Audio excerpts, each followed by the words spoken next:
Okay, so we're back here, or I'm back here, in my hotel,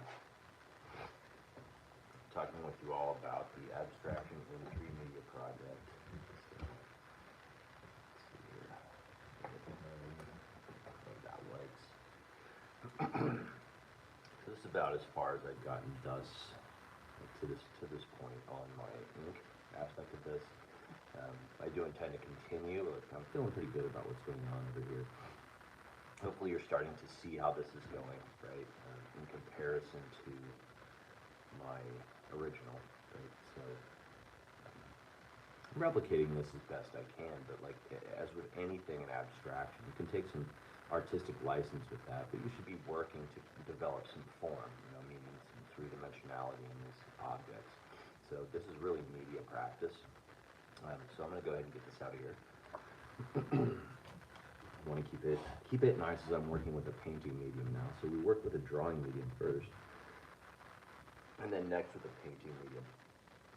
So what I've done, in case you would go back to some of those previous videos where I'm showing a transfer process, I've gone in here and kind of clarified some of my lines a little bit. I've cleaned things up. So that I have something of a guide to go with on this composition, right? Again, like before, if you feel like you need to kind of, I don't know, designate the values in here, like with this particular medium, I wouldn't do it like you did with the ink medium, where you're like, okay, this is a 5, this is a 5, and things like that. Because the more that you write in here, and the more that you mudge up this bristol board, rather, or paper, the more that your watercolor is going to lay on this in a weird way, right? So, like, it kind of depends on what color you use, and how well you feel like you can replicate, right? So we're going to be working monochromatically. And so monochromatically basically means, drop this out the way. My sketchbook's actually a really great example of a monochromatic composition because there's only one color of paint used in this, and there's a lot of different color values that you can see in this, right? Like it's pretty deep blue in these areas where it has some extremely light blue over here, some mid blues, and then some almost whites in here. And so if I come back to my process sheet, right, what I'm wanting you to do is develop the same situation that you had with your ink, where you develop like a 5-level value scale. 5 is generally, like you're going to get a good range of value with that. You can exceed that if you feel like you want to and be more descriptive. So what we're going to do is we're going to select one color, right? And so you've come and picked up your materials, which some people haven't still yet. These are the watercolor kits that I dispersed. Excuse me. So they're kind of like pocket travel size kits with a palette on one side and your really pretty high quality watercolors on the other side. You can see that I've kind of broke into the blue a little bit here. The brush that comes with it is kind of awesome. Like it's really made for traveling and painting. So when you first open this, you'll see that you have to kind of put it together, right? So like this is an area where you place water, and then you can squeeze that water into the synthetic brush crystals. And this foam pad here is kind of for cleaning off your brush as needed. But it's a good idea to also have like some paper towels, also a cup of water if you need to use a different brush, right? And I brought like a bigger brush as well to help me with the larger areas. And so we're going to get familiar with using watercolor first. You would best to select a single color that you kind of intend to work with. You've got a lot of choices within here. Don't use black though, because you've already got a black and white situation happening here. And I would shy away from some of the browns because they're going to have kind of a similar effect to black. But some of these colors can be pretty engaging, like this orange, kind of the sepia color here, or rather, I don't know, ochre. We've got greens, that kind of thing. I can tell you that even though there's a white associated in here, you're not going to be able to achieve white with that like you would if you were going to paint with acrylics. So we need to think about how white and watercolor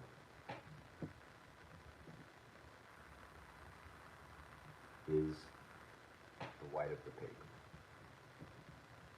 So what that basically means is very similar to what we did here with the ink value.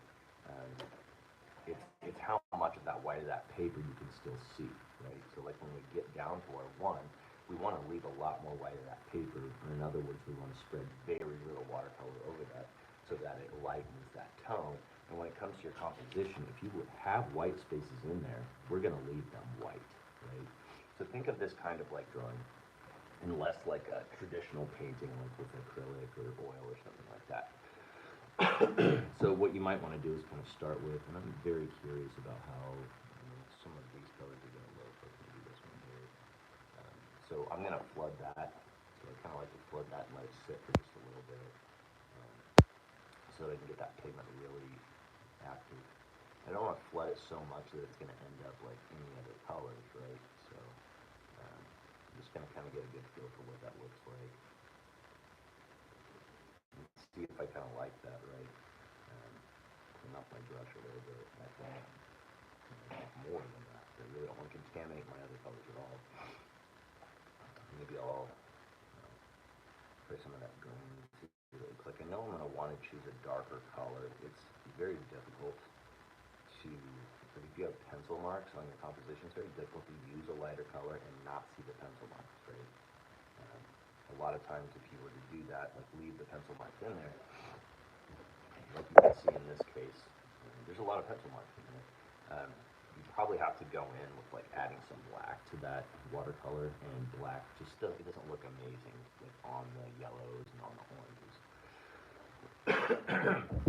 So we want to try to avoid that kind of situation. But I'm going to go ahead and stir up this green and see what I like about that. If I dig that color, I'm going to go with it. So I kind of do like that. It's just a little brighter than I'd like. So I think I'm going to move on from there. I'm feeling like I'm going to try a violet. So let's see if I can do this for a shot.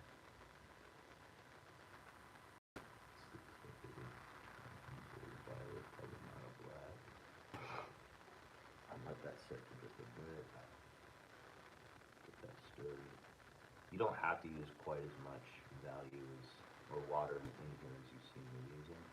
I'm just getting impatient, so I'm adding a lot. I like that blue quite a bit. I love blue. It's like one of my favorite colors, so I think I might go with that one.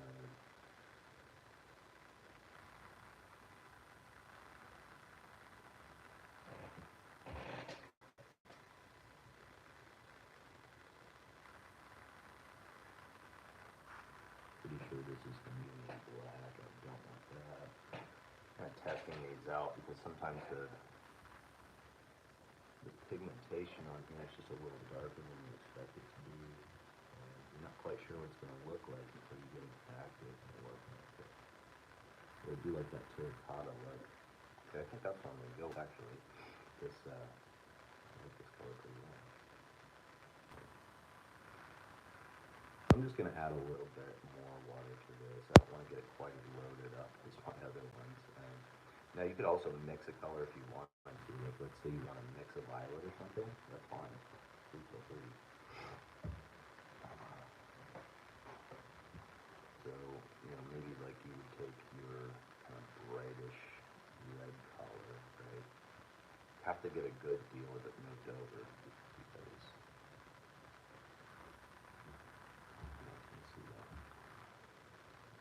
have to get a good feel of it moved over as these cakes in here are really concentrated, and you think that a lot of the swell would be like really bold, right? Once you add water to it, but it's going to end up being a little bit less powerful. I'm going to add a good deal of that red over here, clean up my brush a little bit.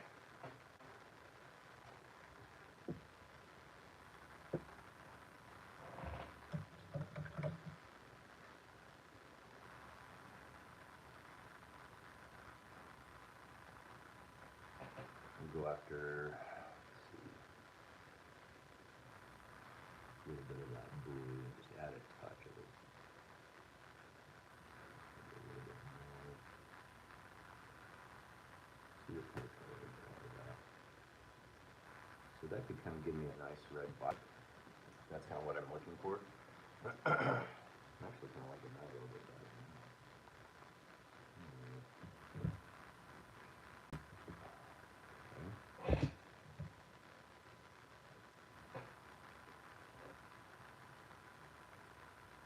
Or you can choose a print, absolutely.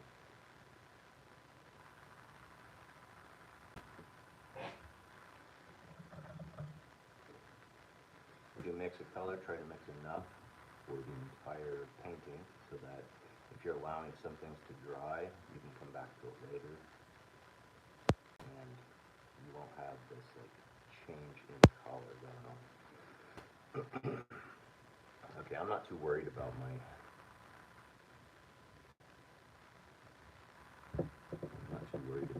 sketchbook, but of course you're going to want to have like a fairly clean area. So my darkest area here, what I want to do is I want to build up a pretty solid value. So I'm going to work that into the space. And I really want like a good saturation of color in here since I'm getting monochromatic. Sometimes that means that we've got to add a couple of layers.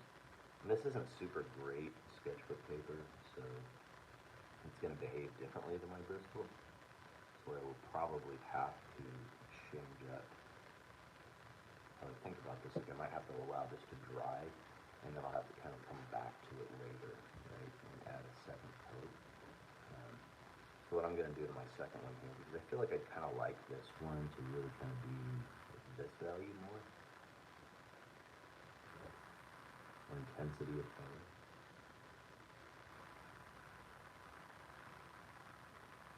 We kind of want to get this smooth, right? Because we have the capability to use watercolor in a smooth way. So let's use the attributes of the medium to our benefit.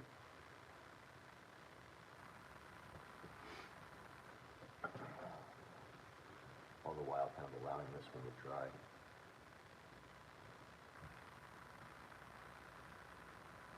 And again, I kind of like to go dark to light when I'm doing this, but when I'm working on my composition, I like to start light and move to dark because I can't really erase this, and I can't just add white over it. It's not going to work. Your white is just, it'll more or less tint your color and just make it a little less powerful. It's not really going to like behave like a white acrylic, right? We can kind of daub some of this off with like a wet sponge. Essentially what I'm doing here is I'm using less and less pigment as I come across. So I'll kind of move over to my lightest one now, and I'm just going to add a good deal of water to that. You can kind of see this as you look at an angle of the paper. This is definitely not this copy paper that I have in my sketchbook. It's I used resume paper. A little thicker, right? So hopefully you have some extra paper that's not going to be just balling up everywhere and causing a problem. But in these two sections, I want to go ahead and add water first so that I can add just a very small amount of paint to that. And I can get my values to get it said it's increasingly lighter as I come to the left. Okay. This practice is intended to help you manage the project you got.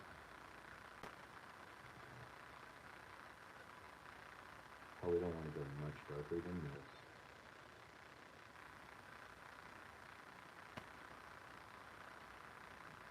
That also tells me that when I look at these two, they're similar, so I know I'm going to have to deepen this one, right? Now again, what I could do is I could try blotting some of that off, but I think that's going to be a good value for me. I'm just going to use what's left of my brush to add to that. I'm going to keep this really light.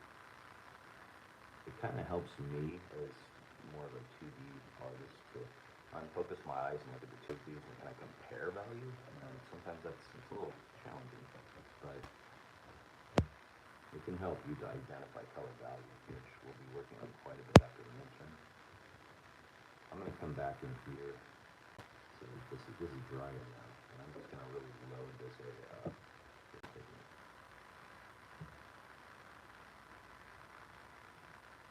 I want to try to avoid having a bunch of brush strokes in here and try to get as smooth as possible. So sometimes the bigger brushes are going to be better for that, like the larger flat brushes, like because I'm traveling, unfortunately I don't have all my brushes with me. I have a nice mulberry color. I think about my grandma, I used to have mulberry pie. They would eat mulberries just straight off the tree. It tells me I need to get this just a little bit darker too, but I don't want to go with the intensity of what I've got in my brush, so to help me out with that, I'm going to kind of add more water to this area.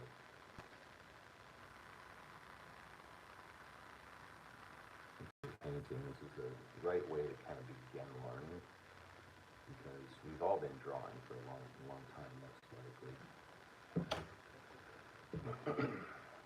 And this is a good transition from drawing to painting. So now I'm going to go ahead and use what I have left in my brush.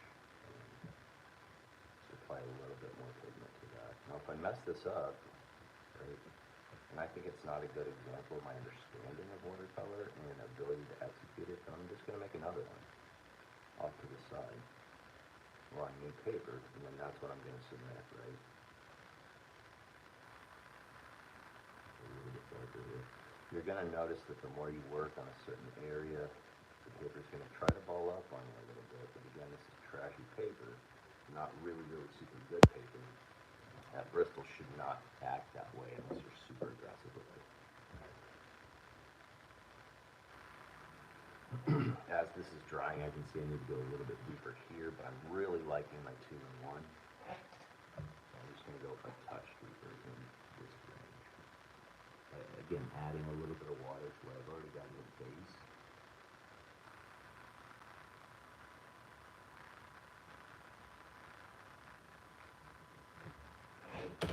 Use what's left on my brush for this and kind of like see what happens if I work that. A little bit more.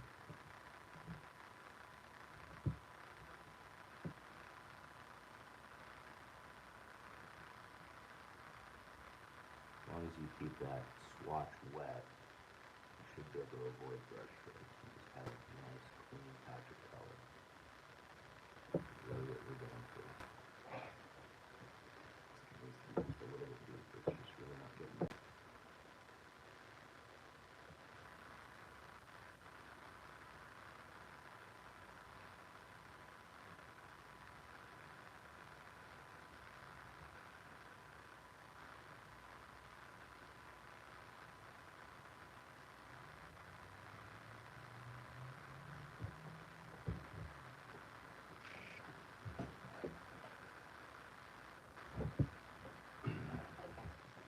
I'm going to let that dry just a little bit. I'm going to come back to my darker one because when I'm comparing these two, I just feel like it could be a little bit darker. So this will be the third time that I'm painting over this now.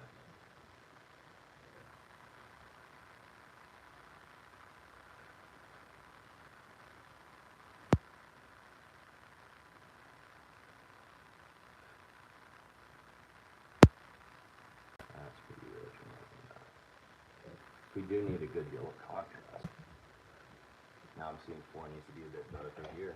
So like before, it's still pretty wet, so I can use what I have left in my brush here. Just kind of match the direction of value that I have in my note in accordance with the values that I see in my composition.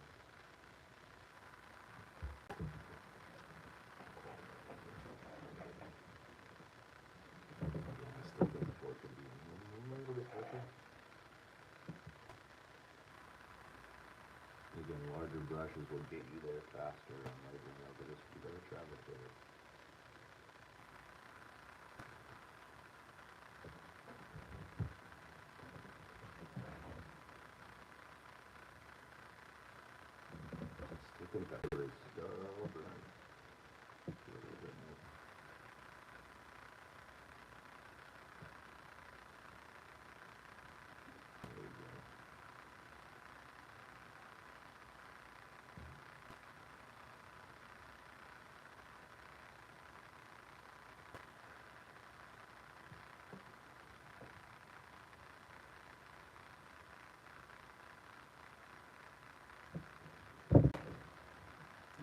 pretty satisfied with that. So using color and execution, so I'm just going to go ahead and brush this guy up here. As I get prepared to go start this, I'm going to work on the same areas I did last time. Just to keep some continuity. I'm going to drop some paper down to this though, so excuse me, so I don't get too much going on, too much extra. Okay, so now I go about sort of analyzing how I'm going to do this. Again, like my other one, I'm going to go ahead and start kind of in this region. I just kind of like to work top left to down bottom right as the right number, it's kind of a thing. So I'm going to first analyze like the values that I see in this kind of circular shape here. A couple of values happening there, right? So like I have a lighter value and then a dark value, it seems, and maybe another value in there as well. So what I need to do in those regions is I need to lay down what I feel like is a value that's going to be similar to that light value. I certainly don't have any white in there. So kind of looking at the darkness of my line work in here, and I might decide whether or not I need to erase some of that. Currently right now I feel like I'm going to be okay with that. So again, like I did before when I was practicing, I'm just going to drop down some water on that shape and allow that to soak my Bristol board. You're going to see that the Bristol board behaves a lot nicer than other watercolor paper, non-watercolor paper. It accepts water in a much nicer way. It floats on the surface nicely and stays active longer. So I'm going to kind of keep that. Again, you can kind of look at the angle, see what you got going on. I'm going to start closer to the edge of this sort of, I don't know, half circular shape on top of the circular shape. I'm just going to distribute this in a fairly even way.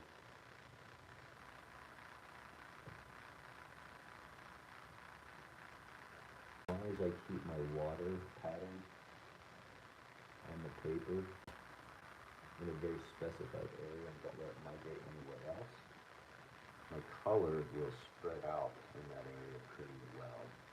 I won't leave a bunch of incorrect conduit.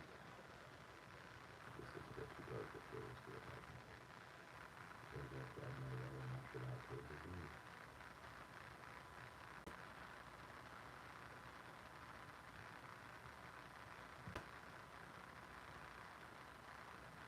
We're going to do this sort of in layers, right? It's going to require some drying time.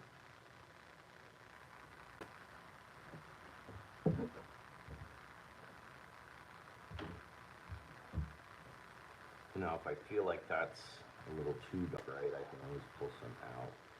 I do feel like it's a little darker up here, so I'm going to take like the tissue. I'm just going to pull a touch of that off, which incidentally kind of helps me create the texture that I'm seeing in here. Like there's a spotty sort of texture to that.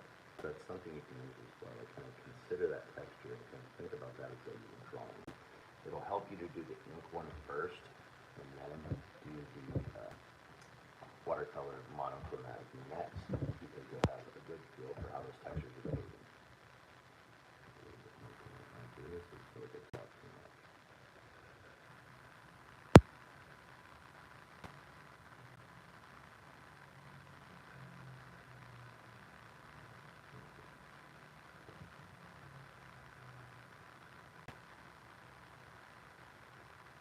Let that dry a little bit more.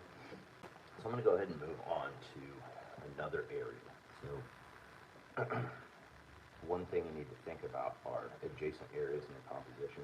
So like if I'm working with this section right here right now and it's wet, and I try to work on something right up next to that, and I get the paper wet here, the moisture is going to connect. There's going to be a hydrogen bond there, and then I'm not going to be able to differentiate my values there. So it's best if I allow this section to dry first, then I go in and work with these areas. So in the meantime, what I do is I go in and I look for other areas that I'm adjacent to, like I'm trying to keep moist right now. So like, let me go ahead and kind of drop into this area down here. Fly out my space here.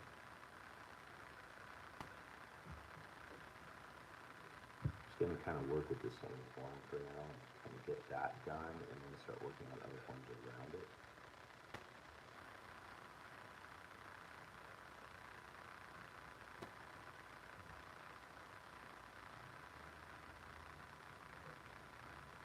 And hopefully my other adjacent areas will be dry enough that I can work in this spot.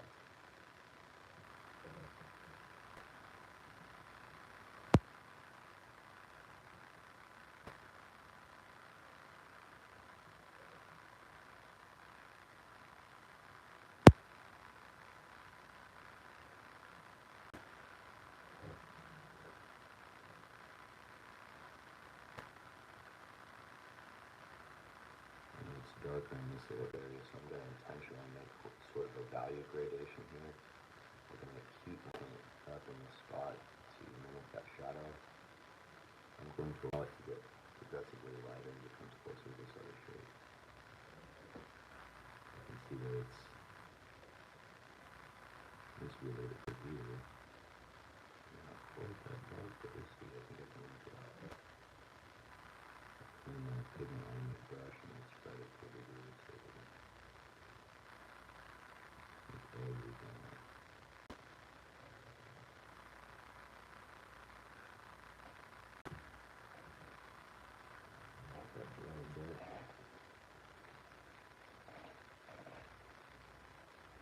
Just a little bit slighter spot.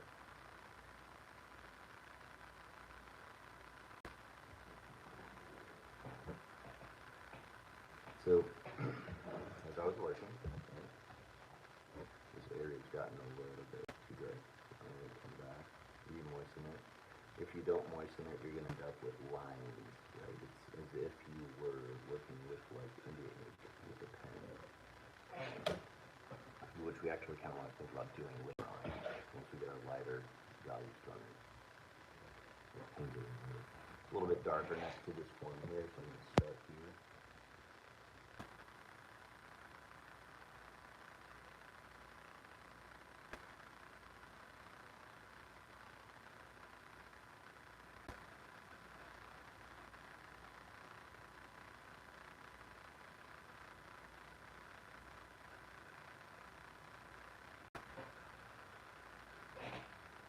Take some paint out of my brush. I can just use my brush for blending.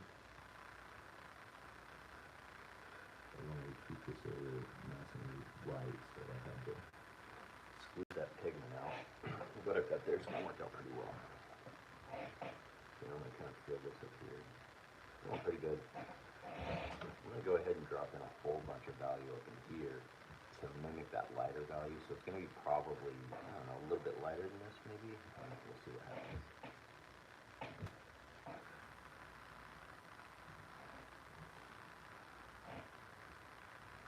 Okay, let me start on this side.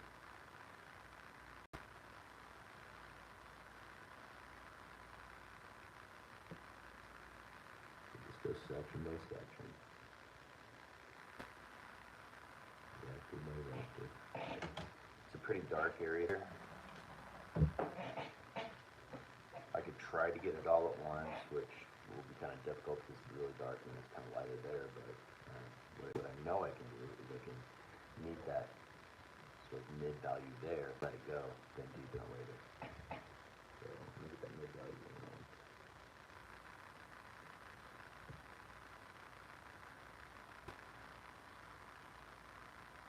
That mid value to me is darker than what I've already painted in this round area. So I'm looking at the relative values here. I want to go back to my value scale, I certainly can, but really that's about practice. Pull some of that excess pigment off to where I know that shadow is and let it kind of cool out there. And do its thing. move into this space in here.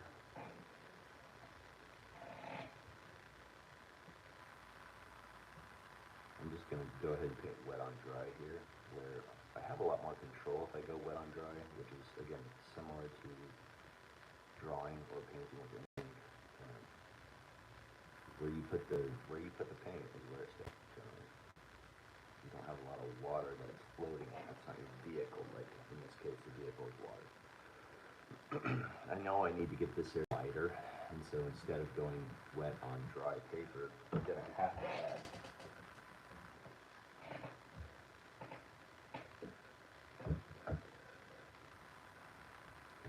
Water to that side. Again, this needs to be dry before I do that, or it's just going to flow into one another. So have patience when it comes to that. It's like this is about the same value over here. I'm just going to try to keep that away from this over here since it is still wet. Anything close to that, but not touch it. I'm going to go ahead and extend that later.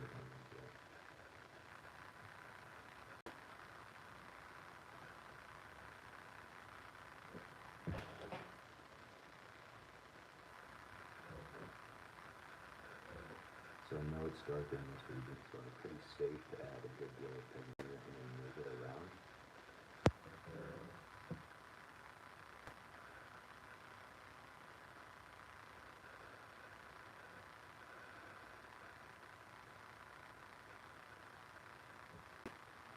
Kind of working with washing technique.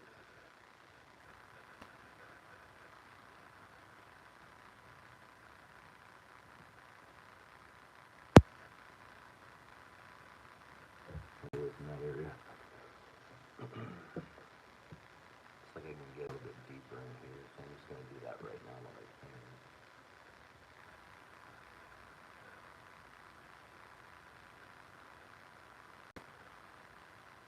And then luckily there's nothing wet here, so like when I look at this, I can see that I can push this pretty hard, so I'm going to add a whole bunch of pigment there. Just kind of start outlining the contour of the wheel, or whatever shape it is.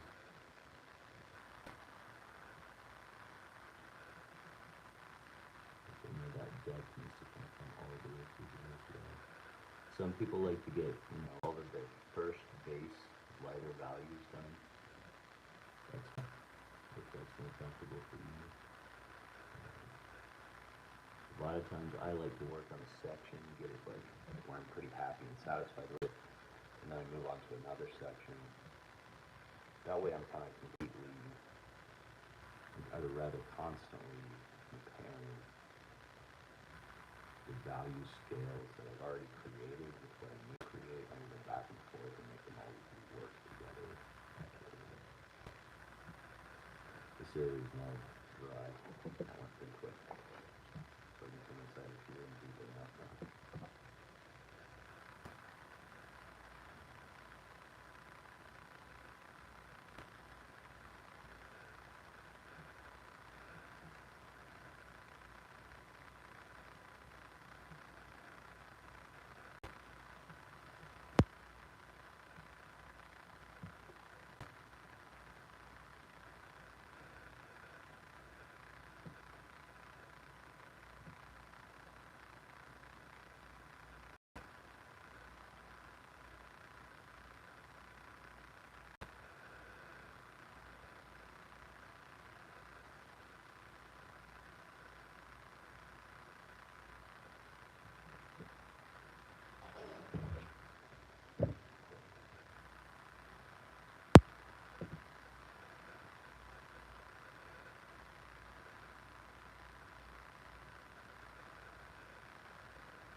these textures going to be perfect, just like drawing anything or painting anything. Do not expect perfection or photorealism. All we have to do with textures and what I call close enough aesthetic is representative, believable. It's not like you're going to be displaying things like this next to your rep screen anyway, so don't fret over things like that, right? It's important to get the essence of the texture and the values in there. Pull it out here. Let that area dry a little bit more. I'm kind of blocking in right now, which is a term that painters use to describe the process of getting basic forms worked out in the painting.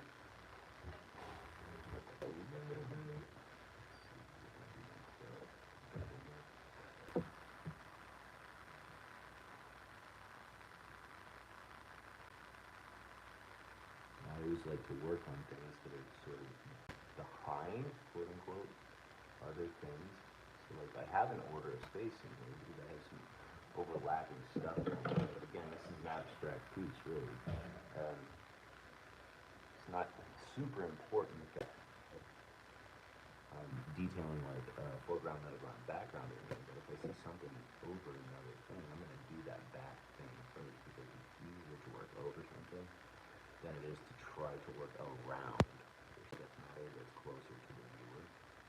So blocking in your background or getting that to where you like it first is, I shouldn't call it background, but blocking in the overlap elements first is probably the best step.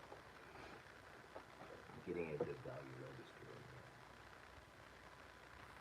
The thing I love about watercolor is a lot of times you can come back over it and manipulate it even after it's dried. So if I need to deepen something like here, I definitely need to deepen that. I can come in, can add more paint to that. You can sort of thinking about it like shading. I want to avoid using black and white. Well, white doesn't really work for me, but or in watercolor at all. It's just like you get the power of your color by tinting it. Got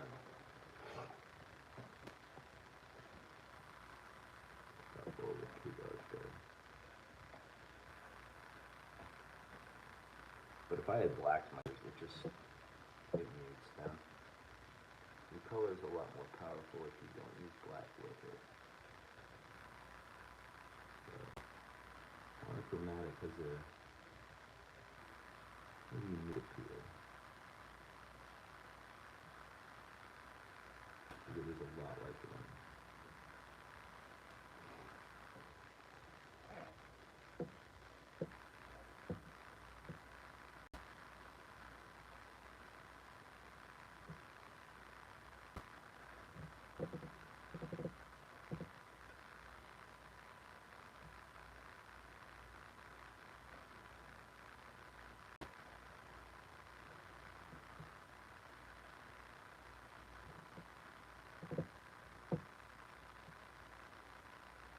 So think in layers here, right? And even if you get like edges that aren't blended neatly like this, you can come back to it later and just use it with some water to blend it better.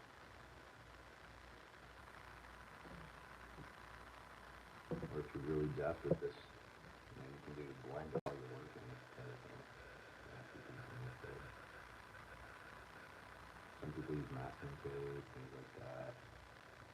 If this were a watercolor project, I'd show you all the techniques, right? For now, we're going to keep it simple.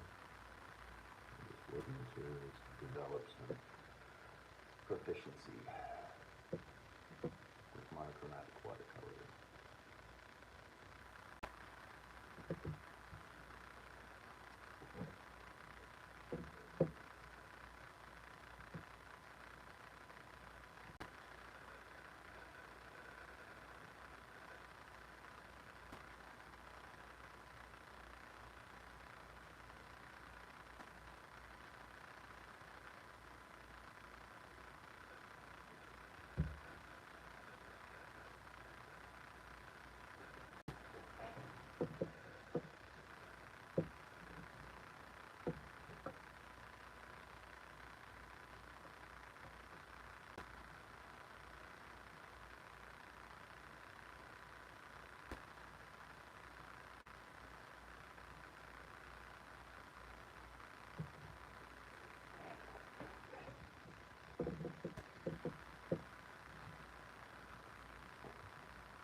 dark, and you have to really load it up to have a pigment. I don't know, this might be my third time on this, I'm not sure.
You were using a yellow or using like a light orange, I encourage you to erase your lines down to virtually nothing, where you still have some register of stuff that you can see in there so you can work with it. Because like, I'm working to try to push some of this pigment dark and I hide my lines. And I've got a fairly dark color. And I don't know, it's somewhat, and maybe it's more of a mid-tone color. So if I'm experiencing that issue with this color, you're going to have that issue for sure with the lighter color. I'm going to start moving on the outside of this one. I'm doing kind of a wet on dry process because I know that I can just draw in pretty intense lines like that. It'd be really, create really nice clean contours that way. So I don't want my pigment really going, quote unquote, like a very lab.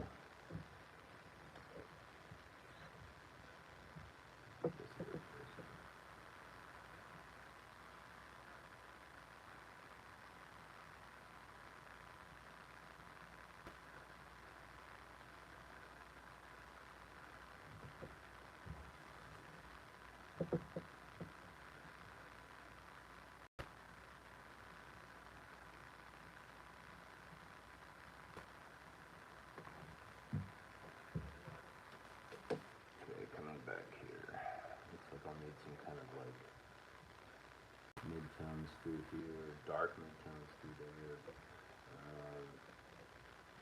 Kind of waiting for this area to dry out a little bit so that I can demonstrate a much lighter tone up here. It looks like I'm pretty close, so I'm going to give that a shot. I'm going to clean my brush out a lot more though because when I'm working with a really light area, I don't put a lot of pigment in my brush. Okay, so like before, I'm going to go ahead and wet the area that I want to cover, so it's a vehicle for my pigmentation.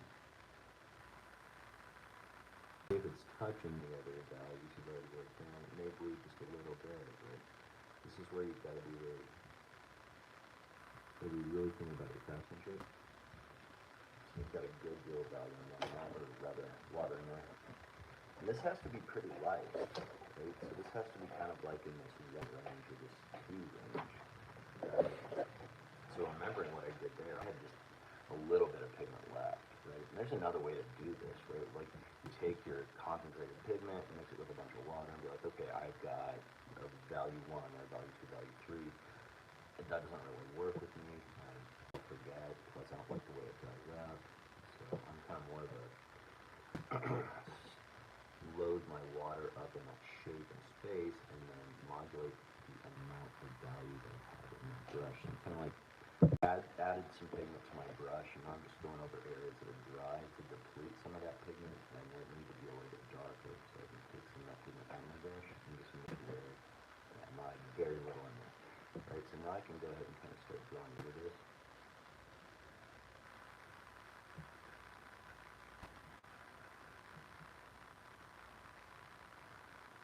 Again, I want to start light and go darker. I may not even really be able to see that very well, but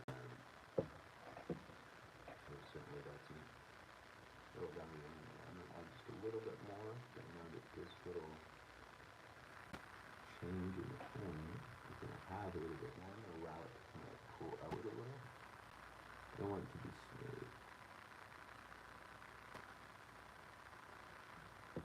So this side is a little darker, right, than the top of this corner. A little bit of pigmentation in here.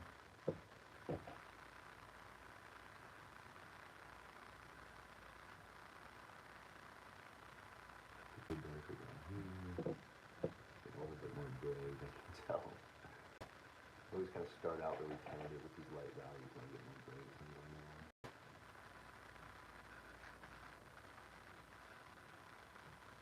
I'm really looking for believability with the film, right? Again, if I need to abstract this to a good degree, I will, right? If I need to make this area darker, then we'll see. I mean, I'll take that make that artistic decision, but I'm not going to compromise my form to do that. One thing, and I hope you can see this, that I really like about this form is there's kind of striations. It's a wood piece. With that, I'm definitely going to have to wait until this dries, and I'll come back over it with like the tip of this real tiny brush that I've got. Just a little bit more over here.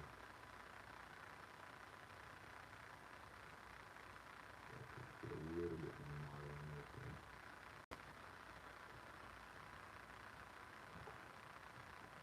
And that's a bit darker down here.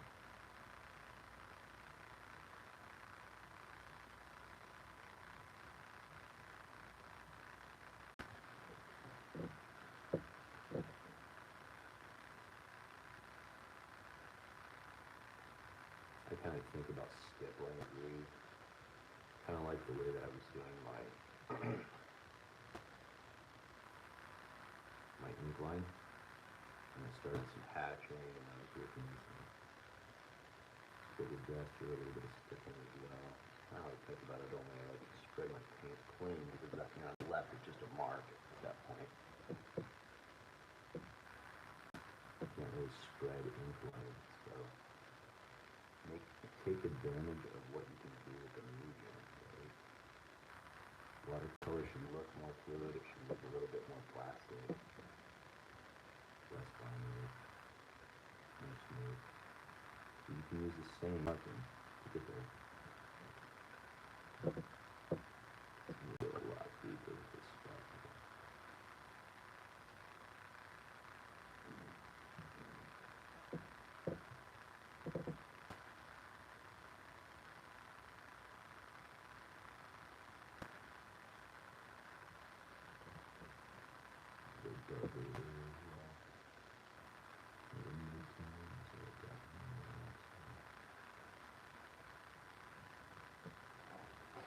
Get this other side a little darker so I can see the contour better.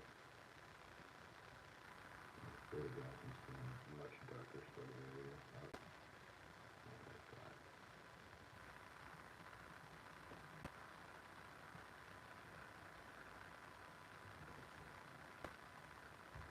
Okay. Well, in the interest of brevity, to a degree, I am going to go ahead and sign off at this point. And allow some of my lighter tones to dry so that I can do like I'm doing now, where I can start working in my descriptive text and deepening the stuff I need to create that illusion of depth and plasticity and form in my painting.